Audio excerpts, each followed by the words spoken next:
Hello everyone. आज आपण बघू sums based on scalar product. बघा example. Find the scalar product of the two vectors.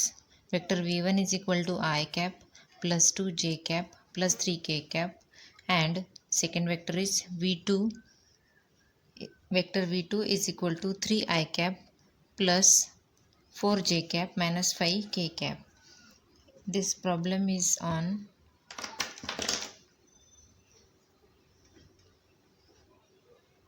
Page number 23 of textbook.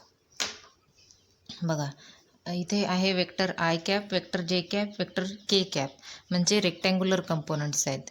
Rectangular components आहेत तर आपल्याला rectangular कंपोनंट्सचा फॉर्म्युला आहे आपल्याजवळ.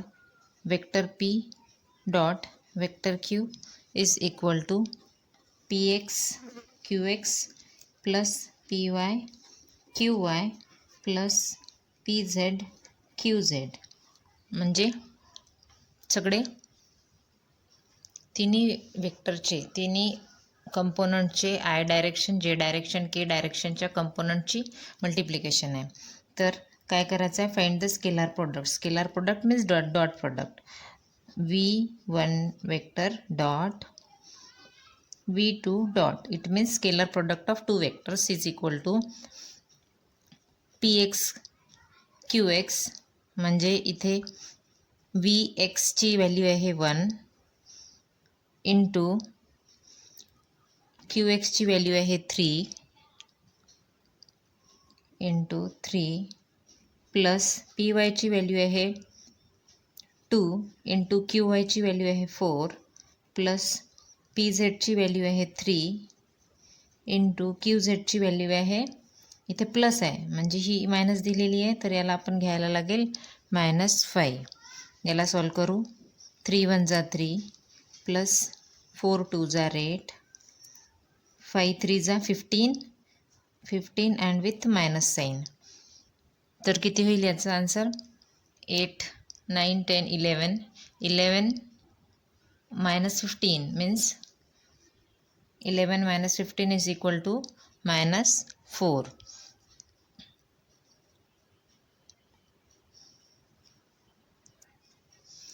तर आपला आन्सर मिळालेला आहे v1 vector dot v2 is equal to -4.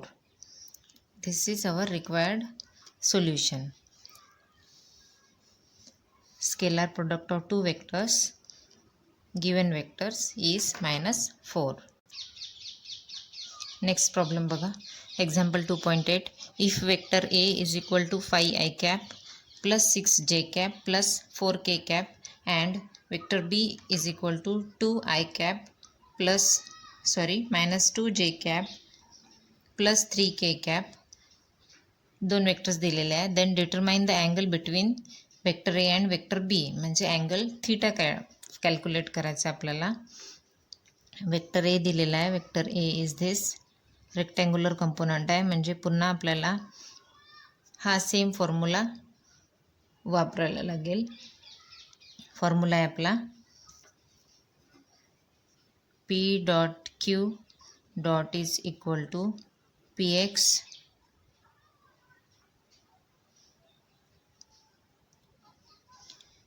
qx plus py qy plus pz qz. ही झाले रेक्टँग्युलर कंपोनंट. आपल्याला अँगल फाइंड करायचा आहे. अँगल तर आपल्याला vector p dot vector q is equal to p q cos theta हा formula पण पाहिजे आहे. दोन्ही फॉर्म्युला आहे तर दोन्ही फॉर्म्युला इक्वल आहे लेफ्ट हँड साईड, म्हणून राईट हँड साईड इक्वल येईल. Therefore p q cos theta is equal to px qx plus py qy plus pz qz हा फॉर्म्युला येईल. तर या फॉर्म्युल्यामध्ये वेक्टर पी आणि वेक्टर क्यू आहे. आपल्याला वेक्टर ए आणि वेक्टर बी दिलेला आहे. तर वेक्टर ए आणि वेक्टर बीला याच्यामध्ये ठेवू, म्हणजे येईल a b cos theta is equal to ax bx plus ay by plus AZ BZ. आपल्याला काय फाइंड करायचं अँगल, म्हणजे cos theta is equal to काय येईल, ए बीची टर्म राईट हँड साईडला जाईल, AX BX plus AY BY plus AZ BZ upon काय येईल A इंटू B. तर त्याची व्हॅल्यू सबस्टिट्यूट करू आपण. AXची व्हॅल्यू आहे, इकडे लिहिते, AX is equal to 5, AX is equal to 5, BX is equal to 2, AY is equal to 6, BY is equal to -2, AZ is equal to 4 and BZ is equal to 3. ह्या values आहेत. तर AX means 5 into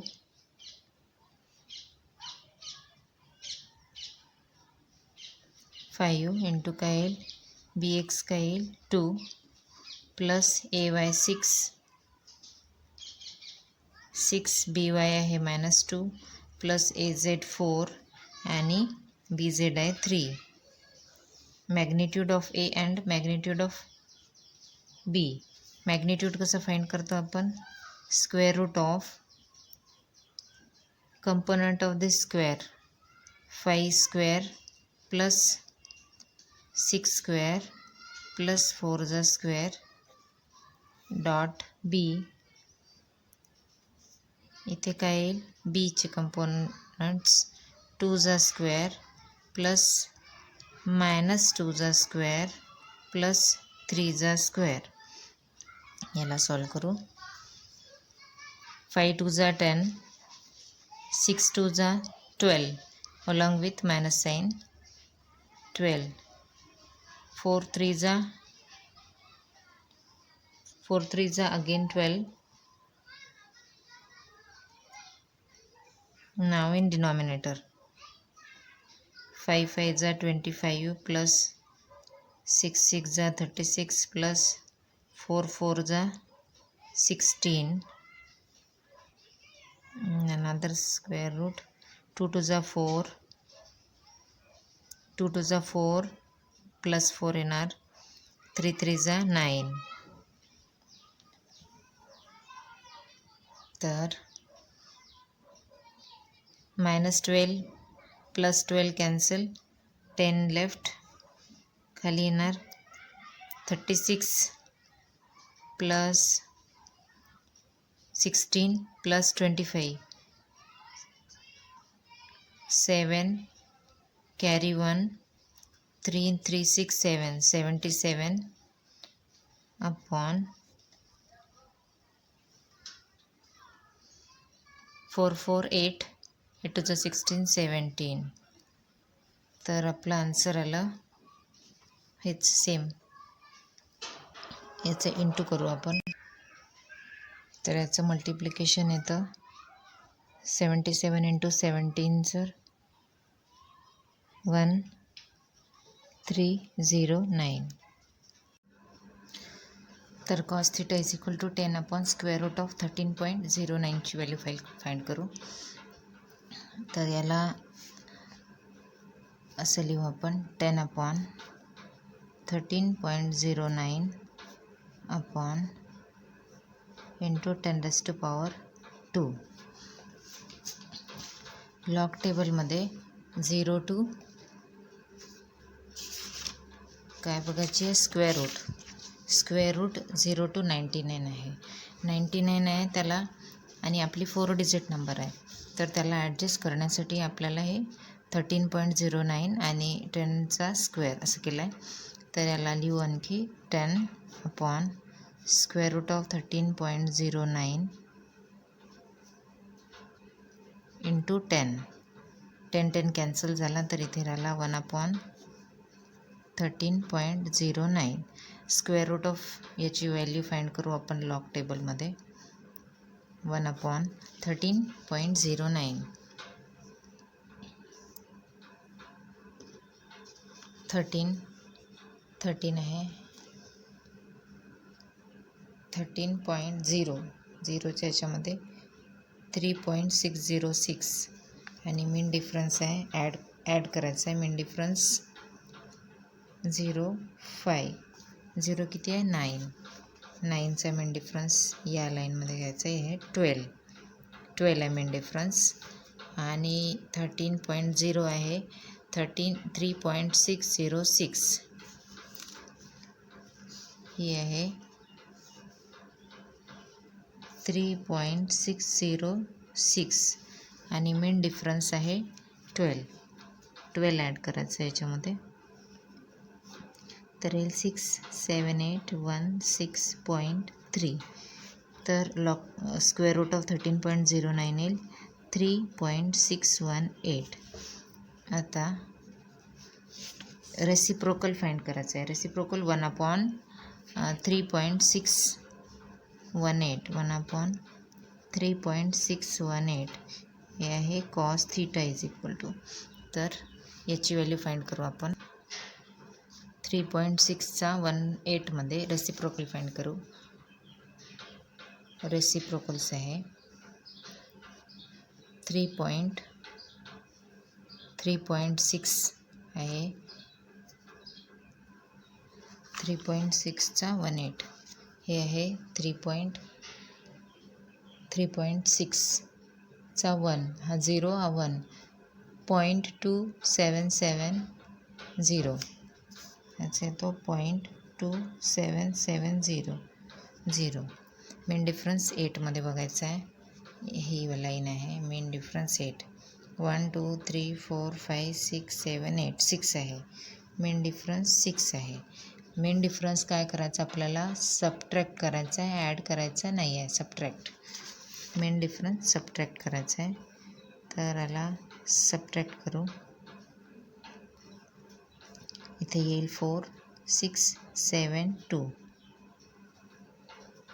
तर reciprocal आपल्याला सापडला तो आहे 0.2764.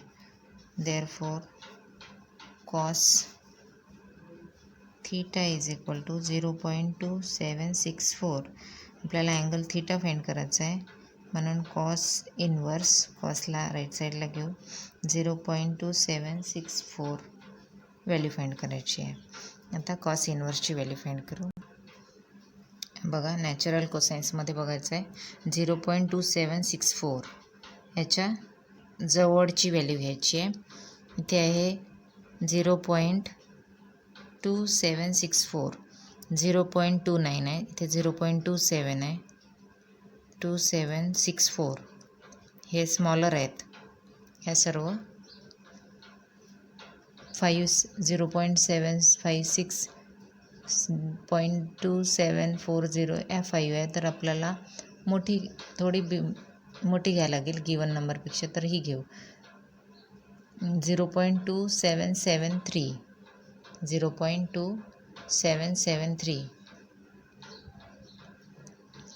ही 0.2773 ती कोणत्या अँगलमध्ये आहे ती आहे 73 डिग्रीमध्ये आहे. 73 डिग्रीमध्ये आहे. कोणती आहे 0.2773 आहे. आता आपल्याला याच्यापेक्षा बिगर नंबर घ्यायचा होता घेतला. आता कितीने बिगर आहे तो बघू. 0.2773 हा आपल्या गिवन नंबरपेक्षा कितीने मोठा आहे पाहू चेक करू. तर इथे येईल 64 13 -4 9 0 0 0 0. मेन डिफरन्स 9मध्ये बघावं लागेल कारण आपण हा नंबर घेतला जो आपल्या नंबरपेक्षा मोठा आहे. तर मेन डिफरन्स 9चा चेक करायला लागेल आपल्याला. 9 73 आपला हा नंबर आहे 73 याच कॉलममध्ये घ्यायला लागेल. मेन डिफरन्स आहे 8 आणि 11. 9 अवेलेबल नाही आहे. 8 आणि 11 आहे. तर आपल्याला 8 घेतला तर सपोज आपण हा 8 घेतला तर आपला हा नंबर 63 होणार. म्हणजे आपला पूर्ण कोसाईन व्हॅल्यू पूर्ण नंबरची मिळणार नाही 63ची मिळणार 0.2763ची. तर आपल्याला 9 अवेलेबल नाही आहे, तिथे 8 अवेलेबल आहे आणि 11 अवेलेबल आहे.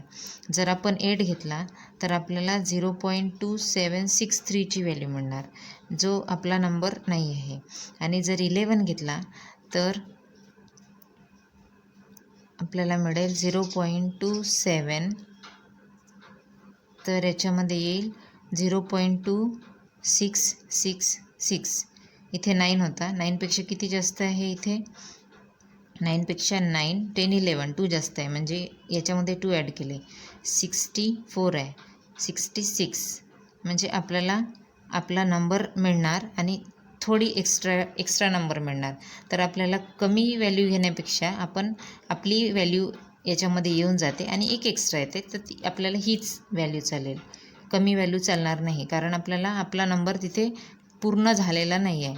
पूर्ण नंबर व्हायला आपल्याला इथे पूर्ण पण होतो आणि एक्स्ट्रा येते. आपल्याला पूर्ण नंबरची आवश्यकता आहे, त्याच्यामुळे आपण 11 घेऊ. 11 कुठे आहे बघू, 0.2773 11 आहे. मीन डिफरन्स कुठे दिलेला आहे, 1 2 3 4मध्ये आहे. म्हणजे हा मिनिट बघू, 73मध्ये हा मिनिट किती आहे, 2773चं आहे 54 मिनिट, याचं येईल 54 मिनिट. आणि 11 मिनिट डिफरन्सचं येईल 1 2 3 4 मिनिट, तर इज इक्वल टू येईल 58 मिनिट येईल. तर आपला आन्सर येईल इथे 73 degree 58 minute. Theta is equal to, आपल्याला अँगल मिळाला theta is equal to 73 degree 58 minute. आपला प्रश्न होता, if vector A is equal to this and vector B is equal to this, determine the angle between vector A and vector B. तर आपल्याला angle theta find करायचा होता.